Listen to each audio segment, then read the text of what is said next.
Good day. Today's Thursday, 4th September 2025, and there has just been a series of statements made by the two major leaders involved in the conflict in Ukraine, President Putin of Russia and President Zelensky of Ukraine. Now, President Zelensky has been on his travels again. He has been to Denmark. He is now, I believe, in Paris.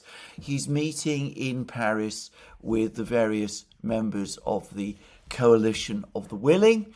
They are obviously now discussing the way forward, and they're discussing various ideas and plans and proposals about how to move forward with their perspective on how the conflict should be settled. And of course, most of their discussions have been about security guarantees and about the deployment of European forces, NATO forces in Ukraine. And we've had an interesting article about all of this from Reuters. Ukraine's allies meet amid doubts over guarantees, US backing.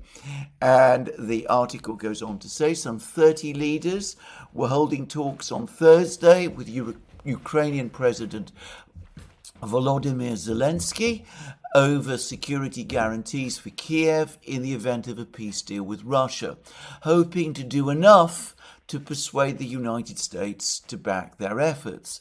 The summit in Paris of the Coalition of the Willing brought together leaders from Europe, Australia, Japan and Canada, with even neighbouring countries choosing to attend by video link. Members of the coalition, which does not include the United States, have talked for months at various levels to define their prospective military support for Ukraine to help deter Russia from attacking it again if and when there is a final truce.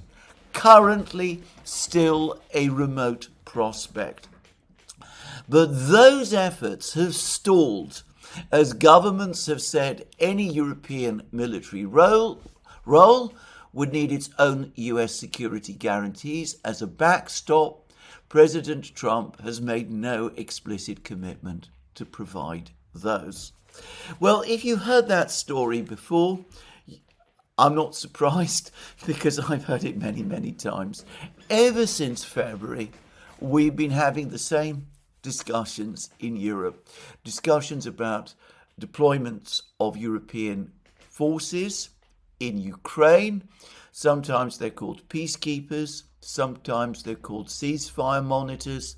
They've been called a reassurance force at various times. This endless debate about the makeup of these forces, about the participants in these forces. It's widely accepted that Britain and France will provide the most significant contributions, but there's never any debate, or there's never any final agreement or confirmation as to what the makeup is going to be. And we constantly hear about how other European countries are skeptical about this idea, and that the idea anyway is not workable unless there are US security guarantees for the European force that is going to be deployed in Ukraine. Nobody wants to go and send troops to Ukraine unless the Americans give a promise to come to the rescue if everything goes wrong. And the United States never quite gives that promise. In fact, back in February, when this whole idea was first floated, the United States President Trump, over the course of meetings in the White House with President Macron of France and Prime Minister Starmer of Great Britain, Donald Trump conspicuously refused to give the Europeans, Starmer and Macron, the backstop, the security guarantees they were asking. And here we are, and it's now September, and the whole same debate is taking place all over again. Now, the origin of this whole debate, of this whole discussion, is a conversation which Donald Trump had early in August with the European leaders. It was a telephone call or a video conference. Zelensky was in on the call. The Europeans had just been informed that Donald Trump was going to meet Vladimir Putin in Anchorage in Alaska. Friedrich Merz, the German Chancellor, brought all the European leaders together in this call, this video conference. Vladimir Zelensky traveled to Berlin to be in on this video conference as well. He wanted to be speaking to Trump, sitting alongside the man who is now possibly his most devoted ally, who is in fact Friedrich Merz. And the conversation took place, and Trump apparently gave the Europeans some vague assurances about the United States being prepared to give security guarantees, and he also told the Europeans that following discussions that had taken place earlier between Putin and Witkoff in Moscow, it appeared that Putin was not objecting to the Western powers giving security guarantees to Ukraine, NATO-like security guarantees, as apparently first suggested by the Italian Prime Minister Giorgia Meloni, and that he did not object to the deployment of European forces in Ukraine either. And, well, we've learnt in subsequent articles which have appeared in the Western media that the Europeans were not wholly convinced by Trump's account of what Putin was supposed to have said, but nonetheless alarmed about the prospect of a meeting between Putin and Trump. They decided between themselves that they would move heaven and earth this time to get Donald Trump to provide the security guarantees for the European reassurance force that would be sent to Ukraine and for Ukraine itself. And when they went to Washington, the Monday after the meeting between Putin and Trump in Alaska, this was their primary purpose. They learnt to their dismay that Trump had agreed with Putin that the previous American proposal that there be a ceasefire, an unconditional ceasefire in Ukraine, a freezing on the conflict in Ukraine, that American proposal had been dropped by the United States. President Trump had come round to the view, the Russian view, as he made clear in a Truth Social post, that the only way to end the conflict was through negotiations leading to a final settlement. The Europeans were not happy with that at all, and nor, of course, was Zelensky. But anyway, the fact that the Americans had dropped the demand for a ceasefire, which had been previously made to the Russians, made the Europeans even more determined to get Trump, to get the Americans to agree to the security guarantees and the backstop for the European forces in Ukraine. And, well, since then, we've had about a month of discussions. The meeting in Paris is just another one of this seemingly endless cycle of discussions in which this topic has been discussed. But, as the Reuters article makes absolutely clear, the more this topic is discussed, the more vague the American proposals become. It turns out that Donald Trump is not actually keen to put the United States in a position where it's giving guarantees, whether to the Ukrainians or to the Europeans, that might open up the possibility, the eventual possibility, of an armed clash between the United States and Russia on the territory of Ukraine if the Europeans get into trouble. And this has been obvious to me all along. It's been obvious that Trump himself has never really given any definite commitments to the Europeans. And we've had reports, I believe they were in Reuters, that Elbridge Colby, the US Assistant Secretary of Defense, actually told the Europeans that any role that the United States might play in this whole enterprise of giving Ukraine security guarantees, giving the Europeans their long-desired backstop, any role the United States would play would be minimal, and that the United States still has no intention of getting itself into a position where it has commitments to come either to the Europeans' defense or to Ukraine's defense in the event that there might be a clash between the United States and Russia. Despite that, despite those warnings, this caravan of discussions on this tiresome topic has continued, and we've now had this meeting in Paris. And this article in Reuters tells us that yet again, this whole idea, this disastrous idea, is in the process, once more, of colliding with reality. That the Americans are proving vague. President Donald Trump, has made no explicit commitment to provide those. In other words, the backstop, the security guarantees. That's from Reuters. It is not from me. I have been saying it for weeks. The Europeans are unable to pin him down. The Europeans are unable to pin other members of the administration down either.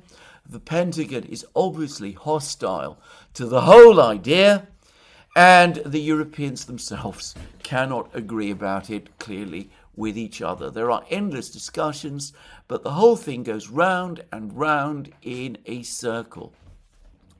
I am amazed, I am astonished that this tiresome issue continues to be argued and debated and talked about continuously in this way.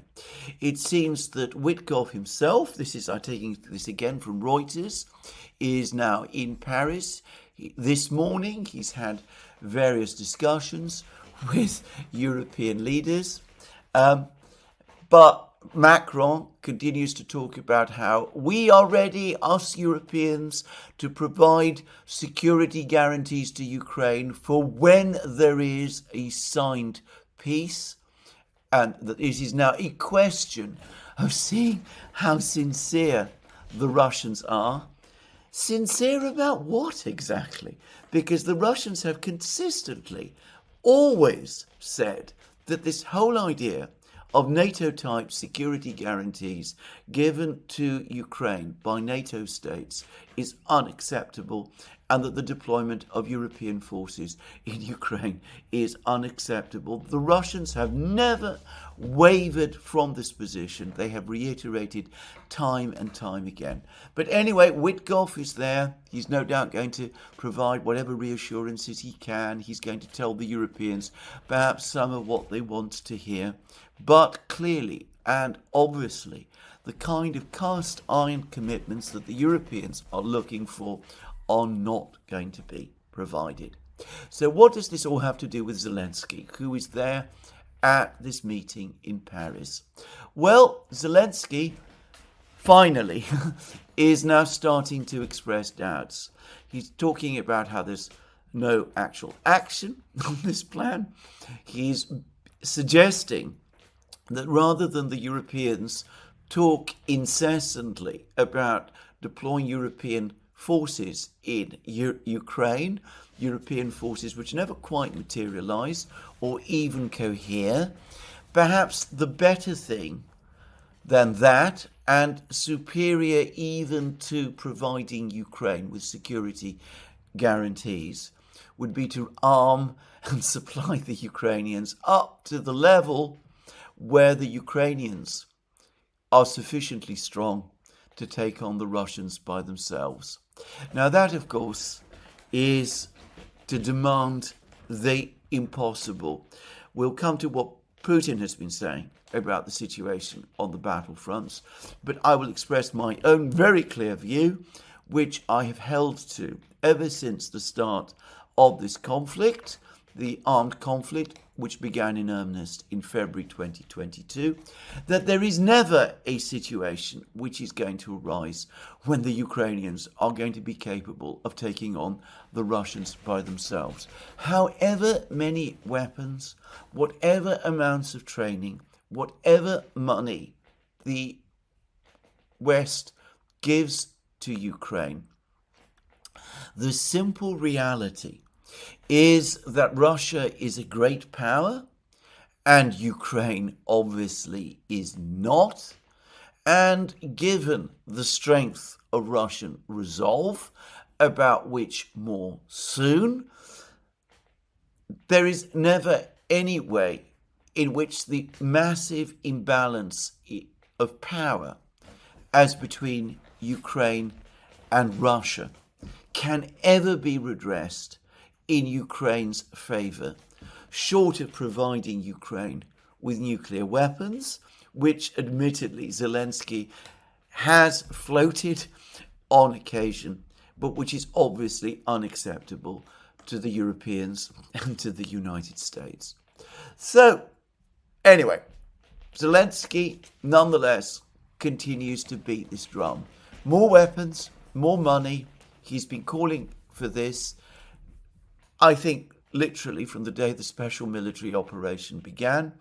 As events have gone badly wrong, as they've got worse and worse, his demands in this regard have continuously increased, even as the Americans start to show less and less enthusiasm for supplying Ukraine with money and weapons.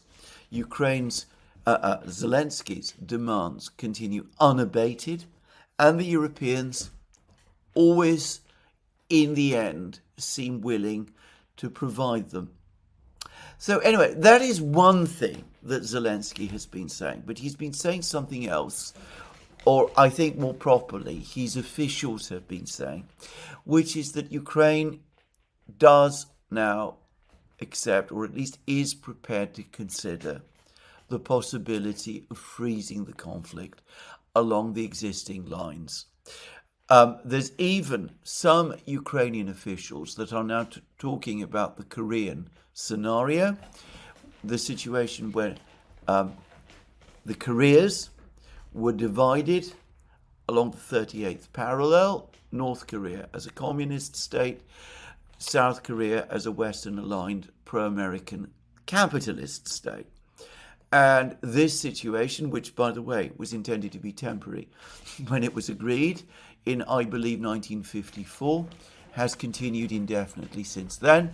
There's never been a peace. It is perhaps the most frozen of all frozen conflicts. It continues indefinitely, as always. And, well, Zelensky now says maybe, or at least his officials are now saying, maybe this is the way forward. Zelensky, Ukraine, will never give up their claim to their lost territories, what they call their lost territories. Crimea, the areas of Donbass, Zaporozhye and Kherson region that the Russians control. Obviously also whatever territories in Kharkiv, Sumy and Dnipropetrovsk region the Russians control. The Ukrainians will never recognize those territories as Russian de jure or even de facto. But they will go along with the fact that the Russians are there, and they sort of accept that that is what will continue. So a ceasefire along the existing conflict line, which will continue indefinitely.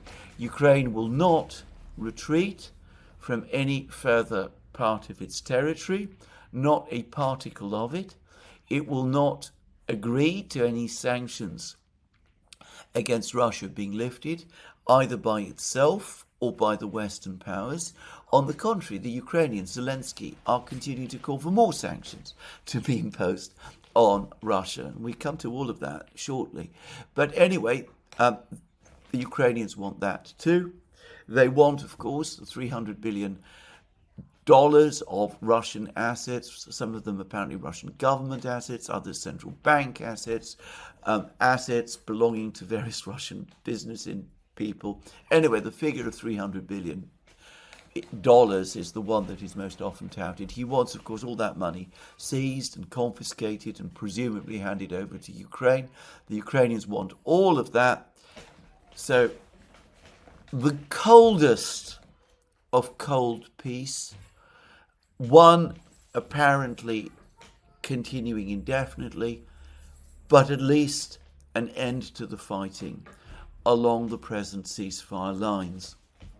Now, it is worth saying that throughout 2023, 2024, the Ukrainians categorically rejected this whole idea of freezing the conflict in that way. The Ukrainians always insisted that the only outcome to the war that was acceptable was Russia's defeat and Ukraine's recovery of all its territory, including Crimea. They now seem to be saying, though what the Ukrainians say is often reversed, but they now seem to be saying that they are prepared to accept a freeze, an indefinite freeze of the conflict along the existing combat lines. Now, the reason they are doing that, I suspect, is because they know that they're losing the war. And they know that if the war continues along its present course, Ukraine will lose more and more territory. It will lose more and more of its people, more and more of its soldiers. They probably understand, and I suspect when I say that they understand it, I suspect that they are discussing it now with each other, that there's actual discussions in Kiev on this point. They now understand that the Western powers will not go to war on Ukraine's behalf to push back the Russians from the territory that they control. I say that because it was clear to me pretty much on the start of the special military operation that the Ukrainian objective was indeed to get the Western powers in some form directly involved in the war. There were proposals for no-fly zones, which would inevitably have led to some kind of a clash between the Russian Air Force and air defense forces and the Western air forces that would be trying to enforce this no-fly zone. The Ukrainians have wanted some kind of troop deployments or commitments onto their territory. They've agitated in the past for the Western powers to assist the Ukrainians in conducting missile strikes against Russia in a way that was or would be intended or hopefully might lead to the war being expanded.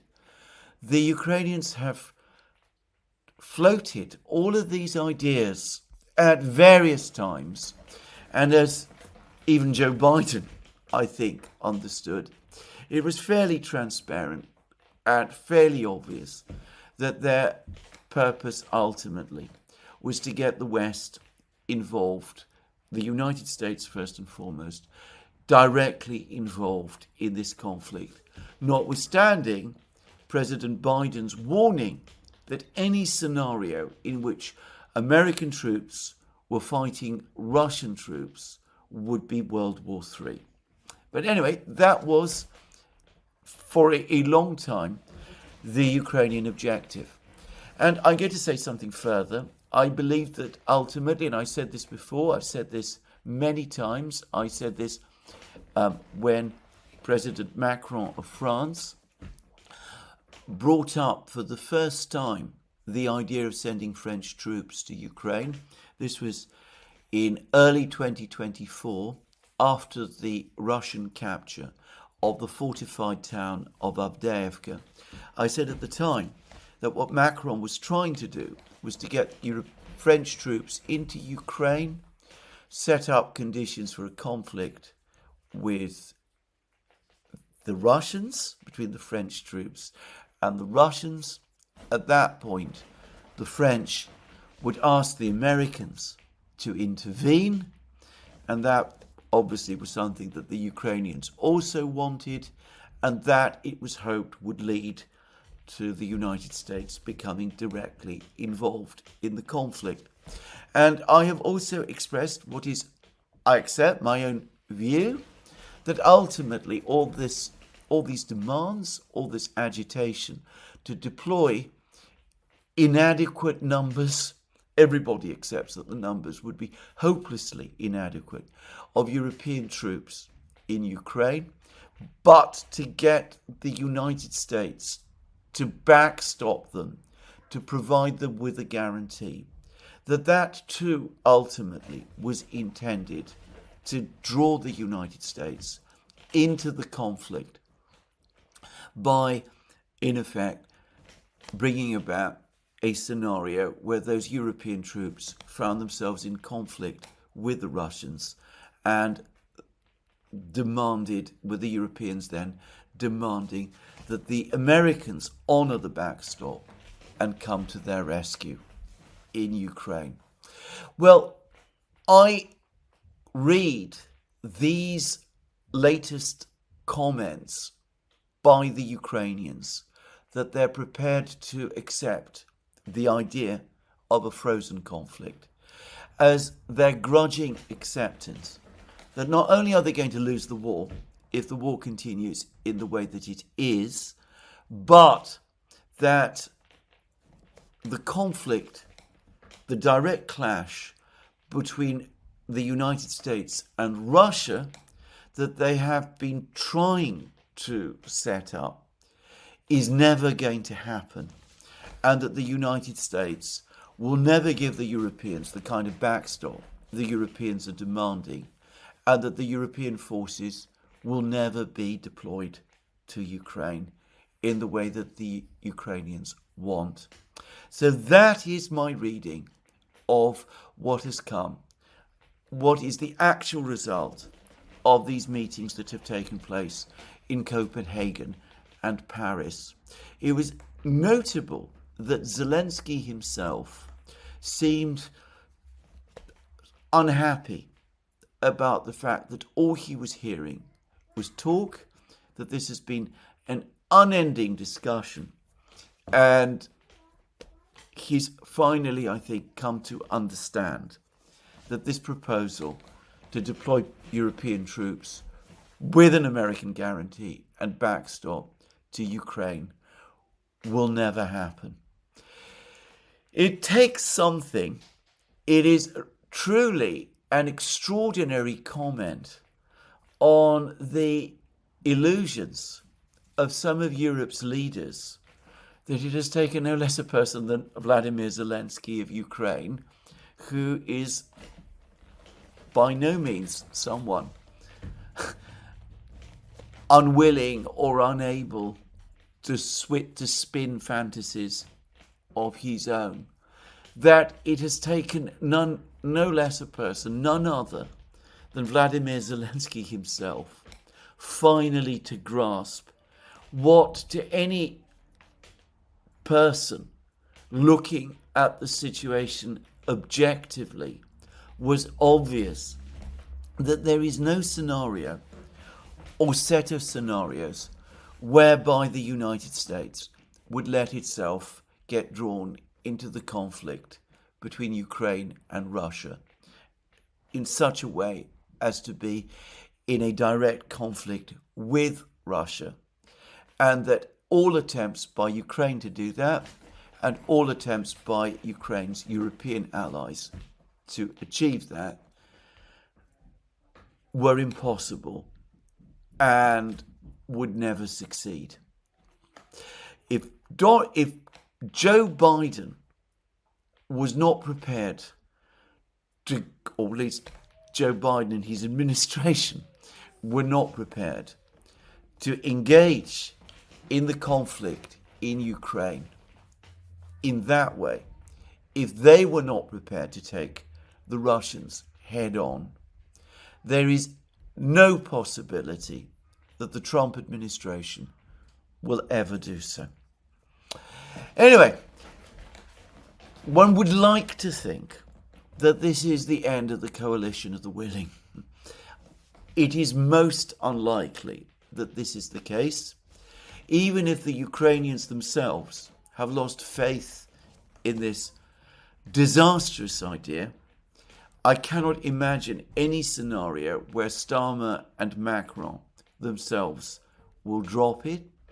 Too much of their time and energy and reputation has been invested in this project, and they will no doubt keep it going, and they will no doubt continue to do so, even as the prospects of it ever being realized fade away like the mist in the morning on a sunny day. Now, I say that, I've discussed how, in my opinion, all of these meetings, all of these discussions in Europe are a colossal distraction from European leaders, given the situation, the mounting problems in their own countries and across Europe as well. We've had further signs of this. In Britain, there is, well, I wouldn't call it a political crisis, but there is a difficult political situation arising from the fact that Starmer's deputy, the deputy leader of the Labour Party and a member of his cabinet, Angela Rayner, is now apparently in a politically difficult position because she's been caught underpaying tax on the purchase of a flat near the sea. I'm not going to get into the details of this, in my opinion, deeply uninteresting so-called scandal. The point is that Angela Rayner has been a central figure in the government. She's not particularly close to Starmer. In fact, it's widely believed that they don't particularly care for each other. There's been some suggestions that Rayner, if Starmer were forced to resign, that Rayner would be the person who would be best positioned to take over from him. And it's also said, though I have to say I see little evidence of this, that Rayner is politically to the left of Starmer and has been uncomfortable with some of his domestic politics. My point is simply this. Rayner is a senior member of the government, a very well-known member of the government. The media in Britain today are talking about the possibility that she might be forced to resign from the cabinet. This would be a major political event, perhaps not a very interesting one, perhaps not one that threatens Starmer's own position, but it does make for uncertainty and instability ahead of the British government's budget statement, which is expected later this autumn, the difficulties of which I have discussed in many programs. Again, I would have thought that a much more useful job for the Prime Minister to be doing at this particular time was to be in London to handle the Angela Rayner situation. And if she does have to step down to make sure that whoever takes over from her stabilizes the government rather than further destabilize it. That, or so it seems to me, is the Prime Minister's job. It's much more important than wasting time in Paris discussing the same things again and again and again, the same things, which will of course never happen. But anyway, Starmer doesn't seem to think so, nor does Macron, of course. Macron is much more concerned, or so it seems, with the Ukraine issues than he is with this situation back home, where it is likely that on Monday the Prime Minister who he appointed is going to have to resign, and the government is going to collapse, as it is likely to lose a vote of confidence in the French Parliament over its budget.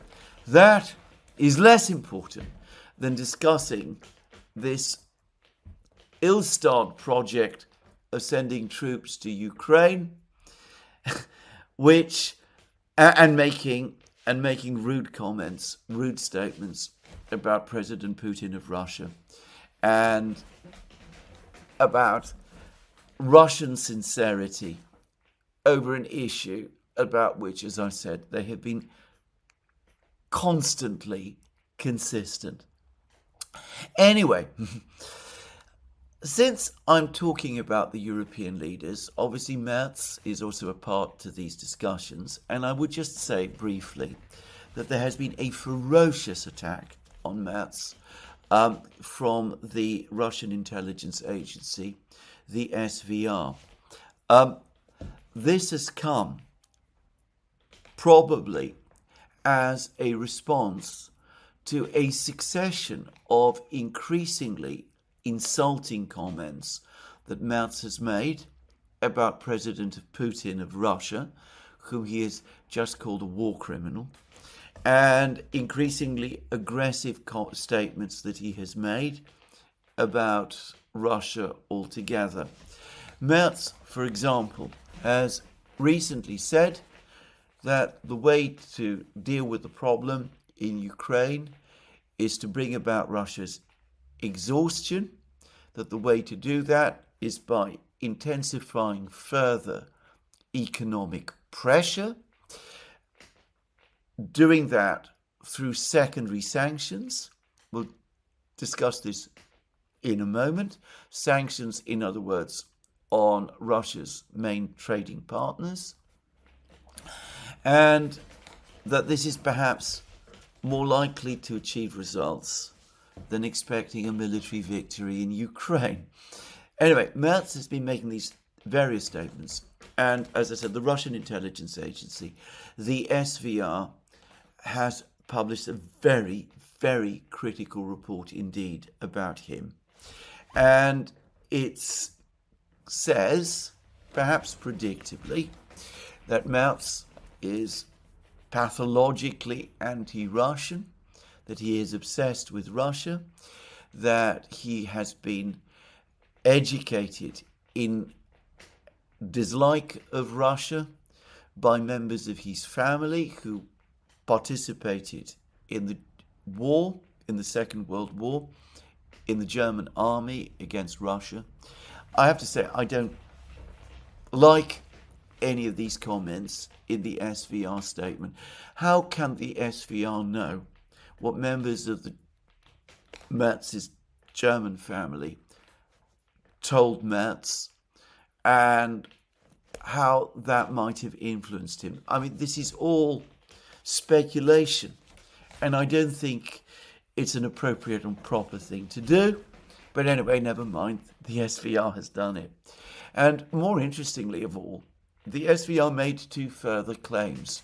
They claimed that Taurus missiles are indeed being supplied to Ukraine, despite continuous German denials, that this has been done by Merz himself, at the instigation of Merz himself, after promises he made to Zelensky that the Taurus missiles would indeed be provided to Ukraine, and that Merz is pretending that these missiles are Ukrainian, even though this will be a threadbare claim, because it will be obvious immediately to the Russians that these are indeed Taurus missiles, even if they come with a Ukrainian badge and code numbers plastered on them.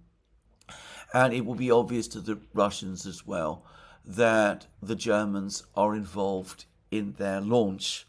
Anyway, that is what the SVR has said.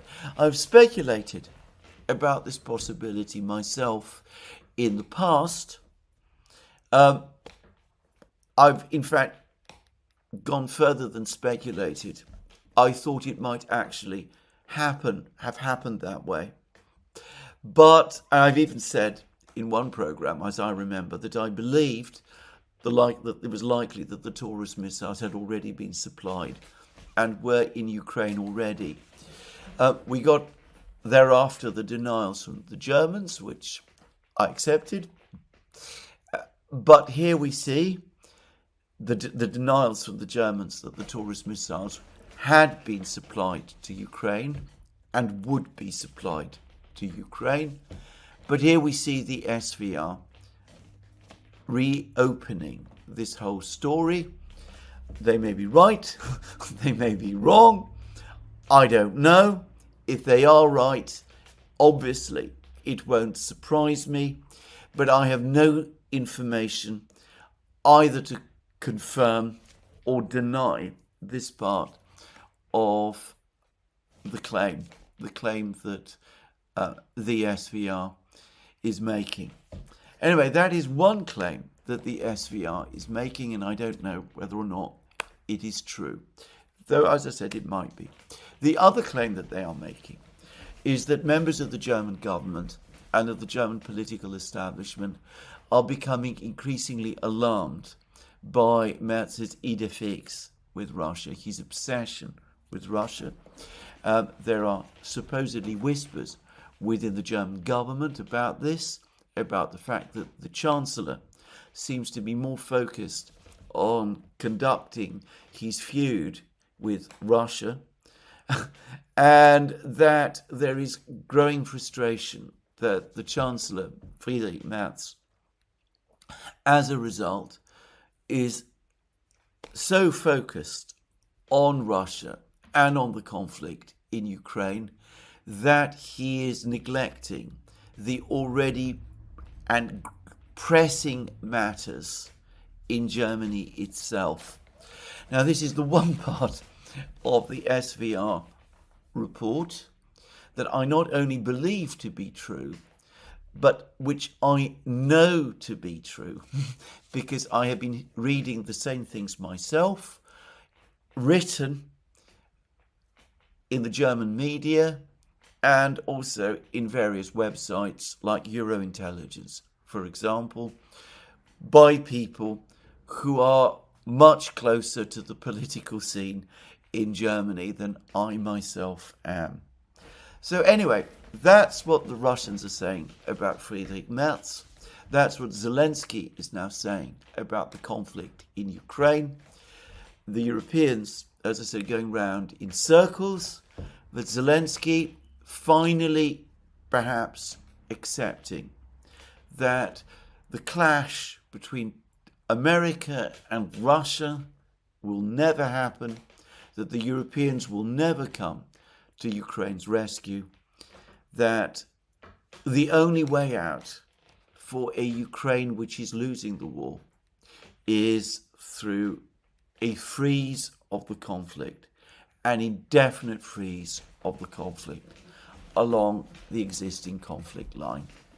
Now, that now brings me to the other leader who has been speaking, and that, of course, is President Putin of Russia. And Putin has made some very interesting comments about the situation in Ukraine, and he's clarified, in my opinion, a great many things about the Putin-Witkoff discussions and about the summit meeting between Trump and himself. And he did that while still in Beijing over the course of what was intended to be a brief press conference with the Russian media, though to the evident and obvious frustration of his press spokesman, Dmitry Peskov, Putin continued the press conference for significantly longer than had apparently been originally intended, and discussed and explained many things in perhaps greater detail than some of Putin's officials had expected. Now, I'm not going to deal with the whole press conference, of which the Kremlin has provided a transcript.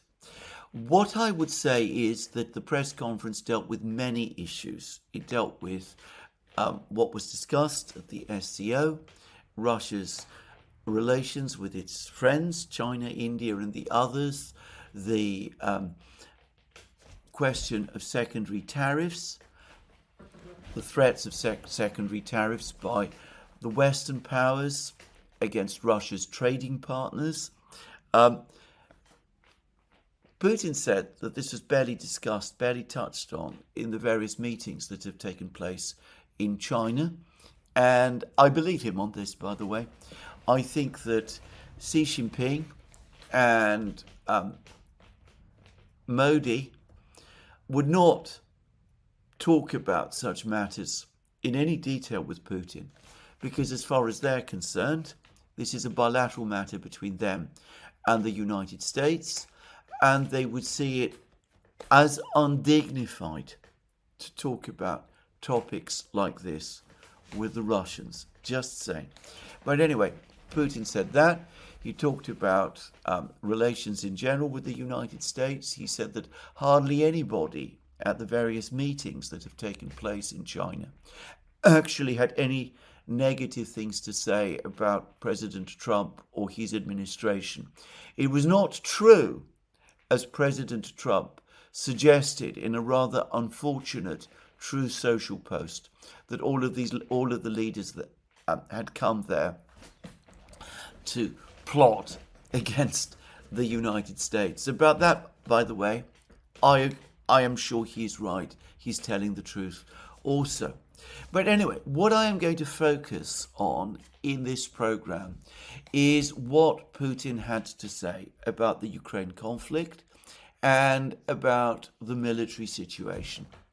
Now, the first thing he was asked, well, he was asked many things, and I'm not taking these in the particular order that he said, but he was asked about the mood of the military in Ukraine, the men and the military leaders who are fighting. The question was, you regularly receive reports on the battlefield, and we are aware that you regularly communicate with commanders and service members in the trenches. What are they saying about peace?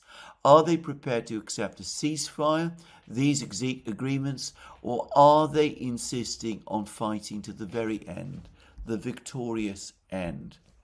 And Putin said, the overwhelming majority of them, I want to emphasize this, the overwhelming majority of them are in favor of Russia achieving all of its goals that were outlined at the beginning of the special military operation. Everything else is of secondary importance. How? It is better, of course, to do so by peaceful means. We have repeatedly offered this to the opposing side.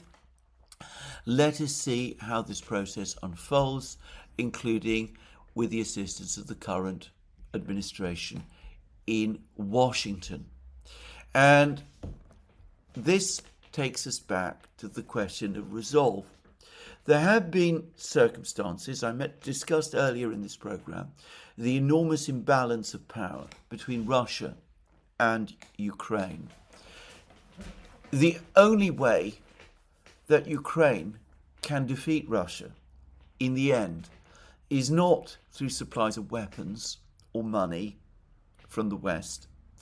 It is if the Russians themselves finally decide that the war is not worth fighting, if their motivation drops. I and many others have mentioned in the past that this is most unlikely to happen, because for the Russian elite and for a critical mass of Russian society, the conflict in Ukraine is an existential matter, and the Russians will therefore keep fighting until their objectives are achieved. Any expectation that they will give up before is wrong. And any policies based on that expectation will fail.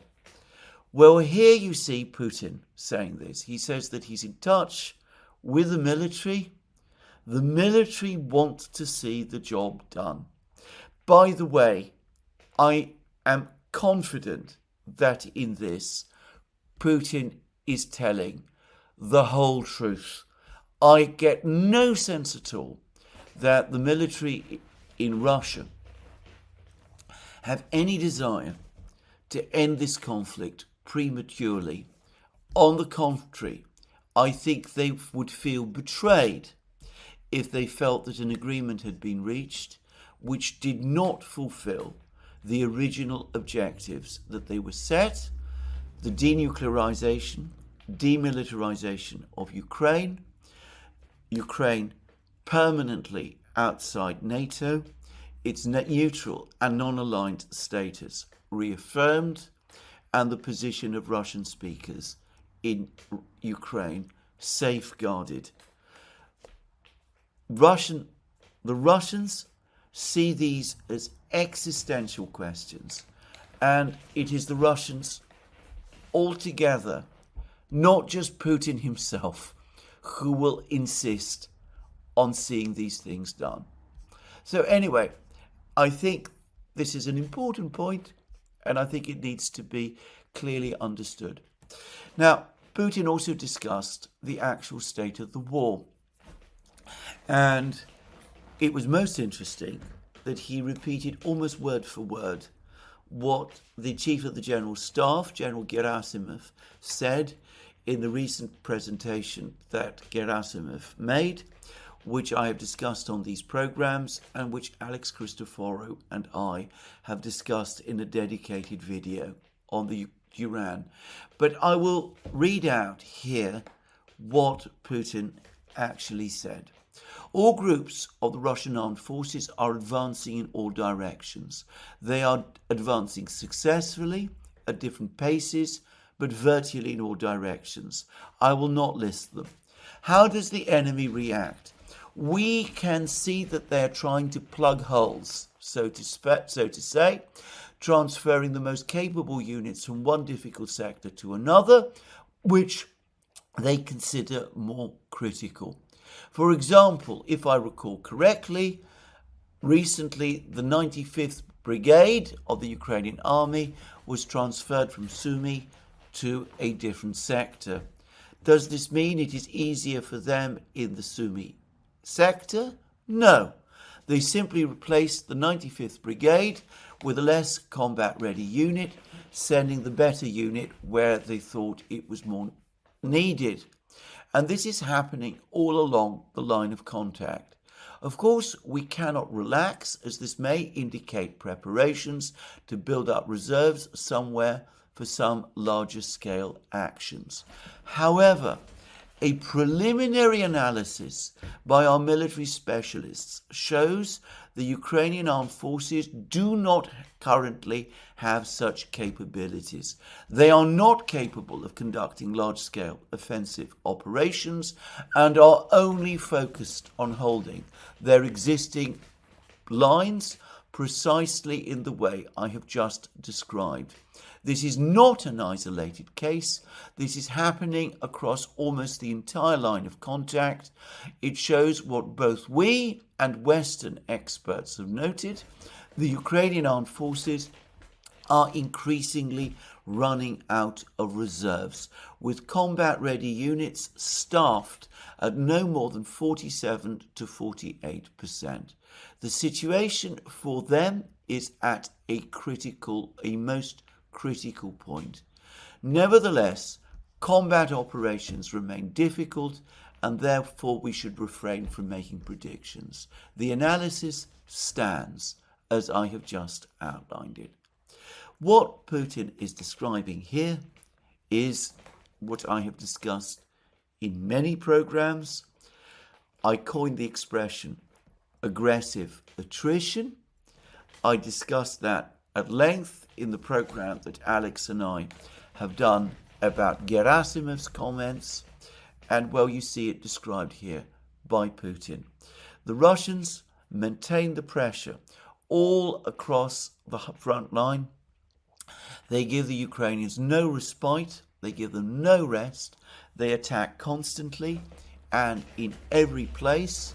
They punch holes in the Ukrainian lines that obliges the Ukrainians to shuffle their best units, like fire brigades, from one part of the front line to another. That results in the best units becoming exhausted and depleted. According to Putin, these best units, not the entire Ukrainian army, which is perhaps in even worse shape, but the best units are now operating at 47 to 48% of their staffing levels. That's what Putin said. And sooner or later, this simply cannot go on. And there will be a breakdown because these military units will have been so depleted, so exhausted, that they will no longer be in a position to go on filling the holes. And according to Putin, this has brought the Ukrainians to this, what he called, most critical point. Now, that seems to me a simple description of the strategy of aggressive attrition, which the Russians have been conducting since the autumn of 2023, all of 2024, past seeing it, and of course it continues. There are also offensive operations taking place which go beyond aggressive attrition. I will discuss those later, but I'm going to focus still on what Putin had to say. Now, Putin's words, and I'm going to say this in advance before discussing them specifically, were extremely interesting because there's been much discussion about how the Russians, at the meeting in Anchorage and in the previous discussions with Witkoff, appeared to show a degree of flexibility. I must say that going from what Putin said, which I read out, that the Russians are prepared to achieve their goals through peaceful means, but if not through peaceful means, then they will continue through the war to achieve them through military means. That though the Russians might be flexible about tactics, they're certainly not flexible about their objectives, and their objectives are pitched at such a level that I cannot myself see how the Ukrainians can ever accept them, even notionally, which makes it all but impossible to see how the objectives can be achieved peacefully and without battle. I say that because I haven't seen any clear sign that the Russians have pulled back from what Putin said to the Russian Foreign Ministry on the 14th of June 2024, what I call Istanbul Plus at all. Notice that in the extract that I just read, Putin said that the military wants the original objectives, the objectives that were set out at the start of the special military operation, to be fully achieved. And he said that in a way that makes it clear that that is also his objective. And I set out what those were: neutral, non-aligned status for Ukraine, denuclearization, demilitarization, protection from Russian speakers, the end of the ideology of the ultranationalists in Ukraine and their role within Ukrainian society. These are demands pitched at a level which the Ukrainians can never accept. At the start of the conflict, back in February 2022, in terms of territory, it was about protecting Donbass, the two breakaway republics of the Donbass, the Donetsk and Lugansk People's Republic.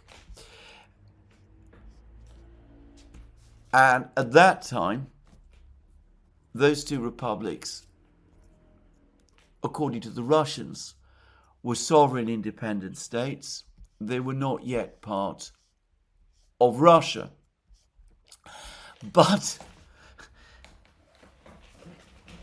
Putin has made it fairly clear that that is not the position, the original position, which the Russians are prepared to return to now, because he talked about how the Russians, for them, it's not just about the war, it's not just about territory, it's about protecting the rights of the Russian people in Ukraine, the rights of these people to speak their own language, to live their own lives in Ukraine, as they have always done, and as their ancestors on the same land always did.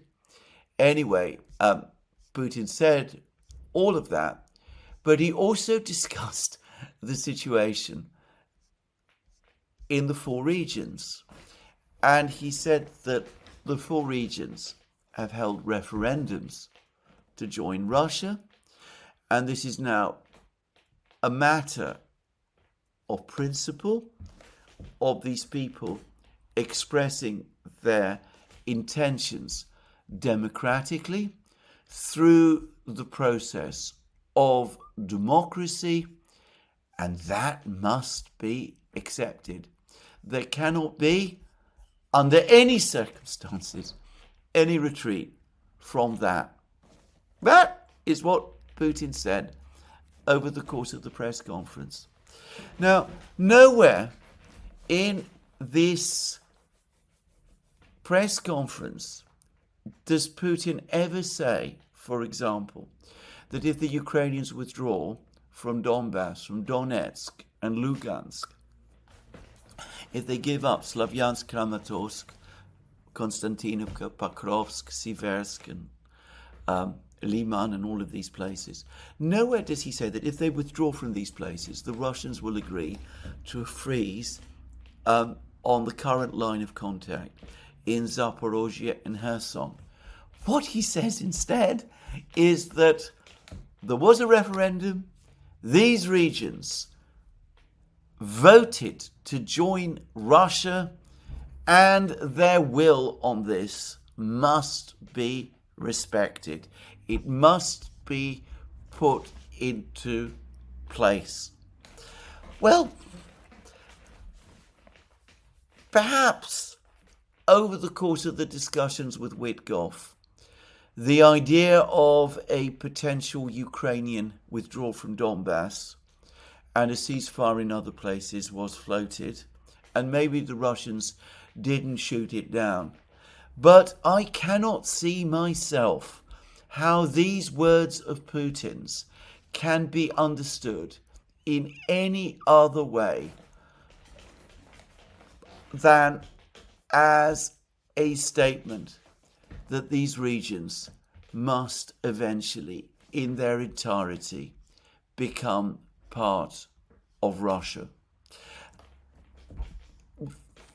The meaning of Putin's words on this point, at least, seems to me to be completely clear. Now, Putin, of course, had a lot to say about the various other issues that have come up in the Ukrainian conflict.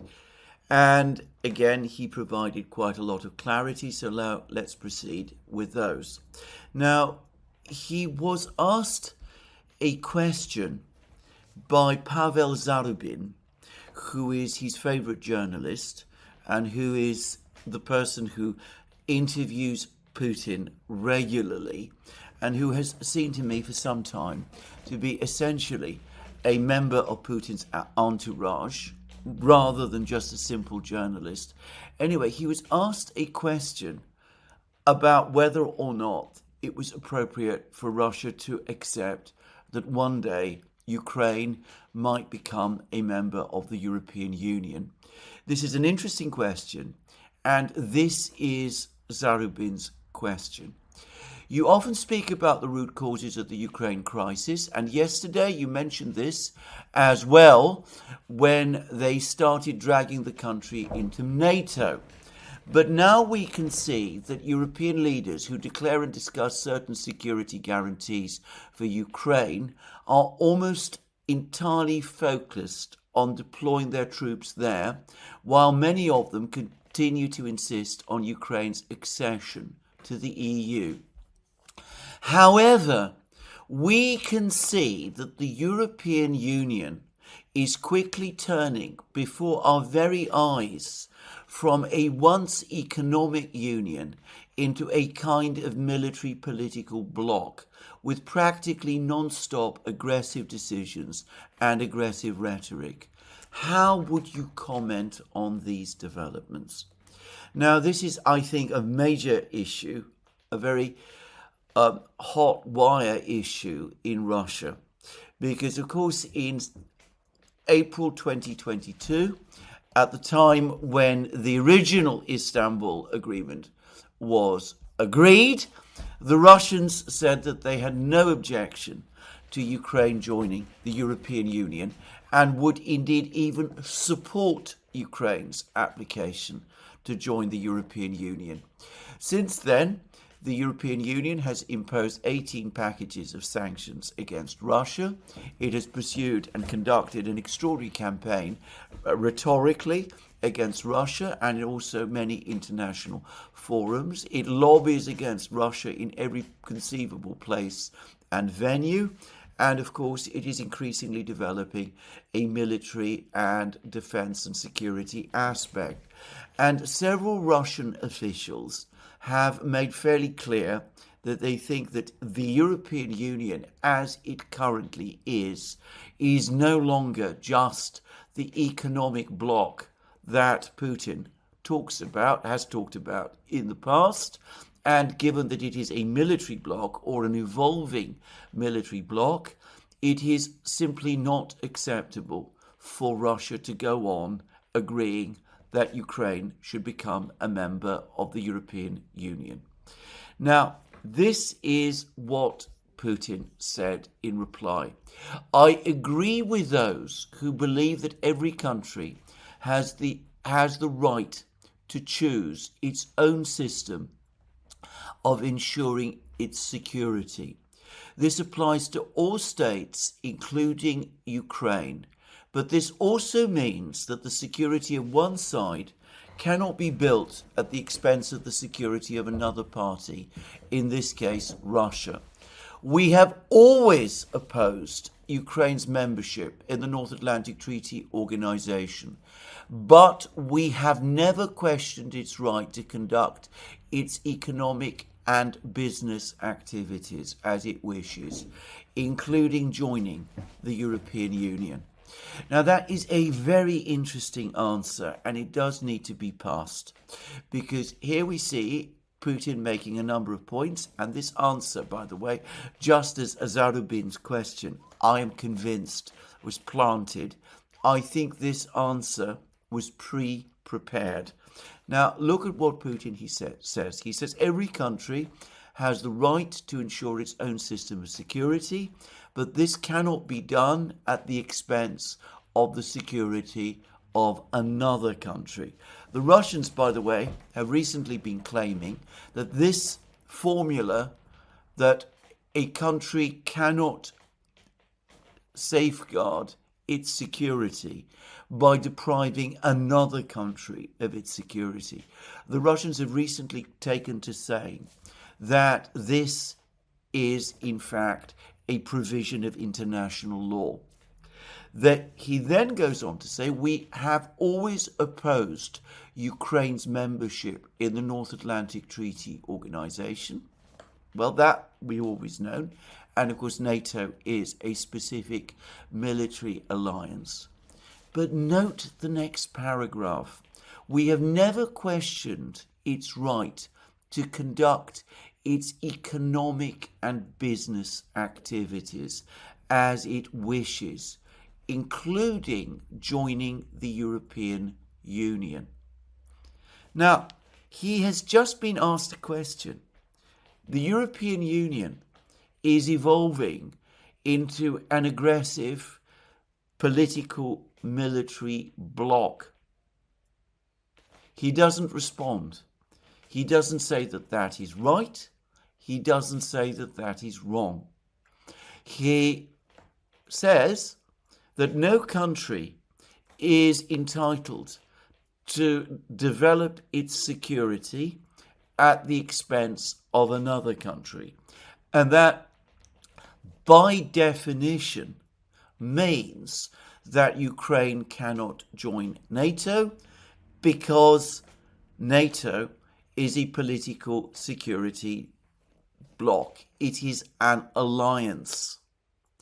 But he then goes on to say, we have never objected to Ukraine conducting its economic and business activities as it wishes, including joining the European Union. That appears to be premised on the assumption that the European Union remains a bloc that is purely engaged in economic and business activities. If, however, logically, it becomes a political military bloc, which is what Zarubin is saying, it is evolving into, then if you follow the logic of Putin's answer, that one country cannot establish its security at the expense of the security of another country, then that would imply that Ukraine could not join NATO, because in that case, the EU, because in that case, since the EU has become a political security bloc, membership of it would be at the detriment of Russia's security. And notice that Putin uses the past tense. We have never questioned Ukraine's right to conduct its economic and business activities as it wishes, including joining the European Union. It is a statement about the past. It is open as to whether it is still a statement about the present. My sense is that Putin, following the lead of other Russian officials, Medvedev and Lavrov, is gradually edging away from a position where Russia continues to support Ukraine's membership of the European Union. For the moment, the Russian position continues to be that it can. That's their official position. But if you follow carefully the logic of Putin's answer, I am not sure. In fact, I strongly doubt that that will continue for much further. Now, I ought to say that in even floating the possibility of Ukraine being able to join the European Union, Putin is at something of a limb. Or to put it otherwise, I think he's at risk of becoming isolated within the Russian leadership.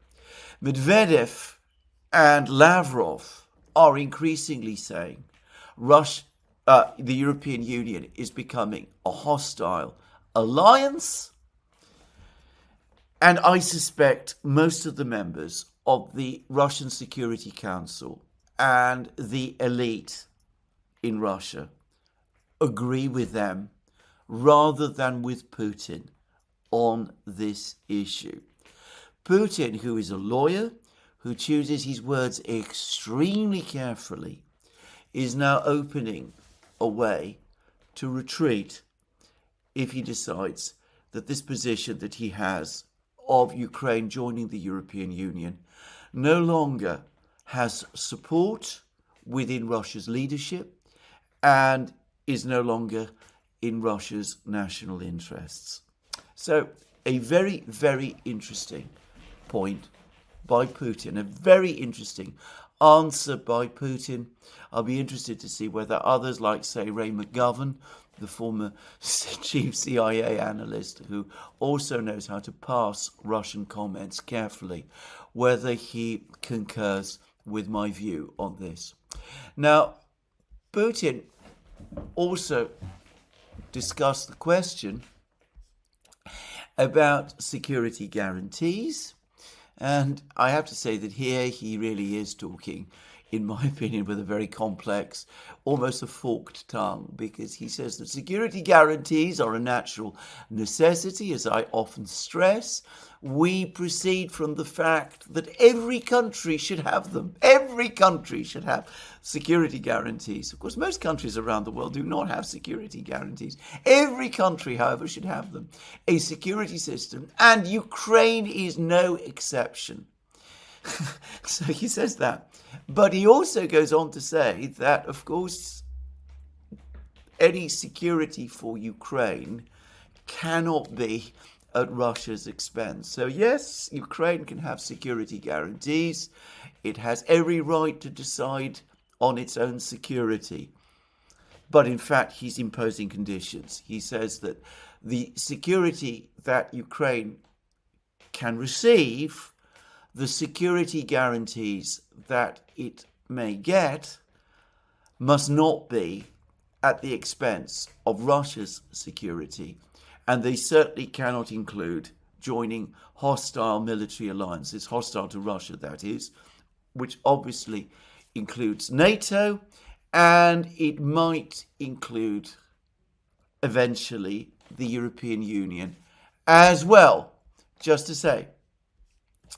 But then Putin goes on to say that he was asked specifically the question whether in the discussions in Anchorage and in his discussions with Witkoff, there was an agreement, there was some kind of informal agreement that the Russians would agree to Ukraine being given security guarantees in return for territory. That if the Ukrainians pulled out of Donbass, in return the Russians would allow the Western powers to give Ukraine security guarantees. Now this has been floated, that the Russians signaled this agreement by many people in the media in the West, and it ultimately derives from things that Donald Trump himself has said. Well, Putin denied that categorically. He said that we do not tie security guarantees to land swaps. He said this in the clearest terms. He said we do not tie the issues of territory in with security guarantees. Of course, one can argue that these topics are related, but we do not directly tie them together. The issue was not even framed like that during the discussion in Anchorage. So when people are saying, as I've seen some people claim, that Trump and Putin came to some kind of informal agreement that Ukraine would give up territory and in return receive Western-style security guarantees, Putin is telling us that no, that is not true. It was not even discussed. And then comes one of the most interesting and in some ways waspish parts of this interview, because Putin was then again asked about a potential meeting between himself and Zelensky, and he again said that Zelensky, that he doesn't have any objections in principle to this, But then he again went into enormous lengths explaining why he doesn't think that Zelensky is the constitutional president of Ukraine. Briefly, he says that Zelensky has outstayed his term, that a state of emergency such as exists in Ukraine extends the term of the parliament, but it does not extend the president's term. So Zelensky's term ended when it was due to end in May 2024, and he has been president of Ukraine unconstitutionally since then. And he discusses how the Ukrainian Constitutional Court was in effect prevented from ruling on this question about whether Zelensky is entitled to be president of Ukraine or not. And he said that the Constitutional Court of Ukraine was locked out of its room so that it wasn't able to make a decision. And he said that the president of the Constitutional Court has had to leave the country. And he also said that because members of the Constitutional Court have not been picked, the Constitutional Court itself isn't effectively functioning even more. I should say that in terms of the Ukrainian Constitutional Court, he is absolutely right. About whether Zelensky is the constitutional president of Ukraine, I've already expressed my view. I think it's for Ukrainians to decide, not for Putin, just to say. But anyway, the point is that Putin is the president of Russia. His armies are advancing in Ukraine. He is in a conflict with Ukraine. He is the person who must decide or will make the decision, one of the people who will make the decision when the conflict ends. And irrespective of whether he has a right to decide whether Zelensky is the constitutional president or not, what he says and thinks about this matters. And you could argue, you could say, I think, that he has, by right of power, the ability to state his view and to make it effective as well.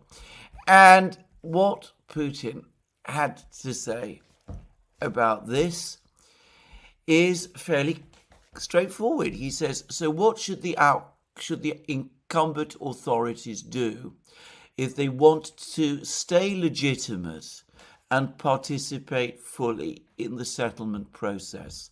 And he's talking about Zelensky here. When he means the incumbent authorities, he clearly means Zelensky. They must first hold a referendum. According to the Ukrainian constitution, questions regarding territories, any questions, are decided only by referendum as far as I can recall. But a referendum cannot be held under martial law, and this is also a provision of the constitution. Therefore, to hold a referendum, martial law must be lifted. As soon as it is lifted, elections must be held. And this process would drag on and on. The elections, the outcome of the elections is unclear, but whatever it may be, a corresponding ruling of the Constitutional Court must be obtained as stipulated by the fundamental law. How can a ruling from the Constitutional Court be obtained when, after the authorities demanded that this very Constitutional Court of Ukraine confirm the renewal of the president's powers, and it essentially refused to do so? Do you know what they did in Ukraine? It looks laughable, and then he discusses what happened to the Constitutional Court. And then he goes on to say that, therefore, the president, Zelensky, cannot rescind the state of emergency because he's not the constitutional president. The Constitutional Court cannot make a ruling because it is, in effect, prevented from doing so on any of these questions. If Zelensky does want to move forward, he has to end martial law, though it's debatable whether he can. He must then hold elections. He must then held a referendum to ratify the terms of the agreement. And then he says that meeting with the current head of the administration, notice this is what he calls Zelensky, the current head of the administration, let us put it mildly, is a road that leads nowhere. If a meeting in question is well prepared and may potentially lead to positive results, we can have it. And I've never turned this idea down.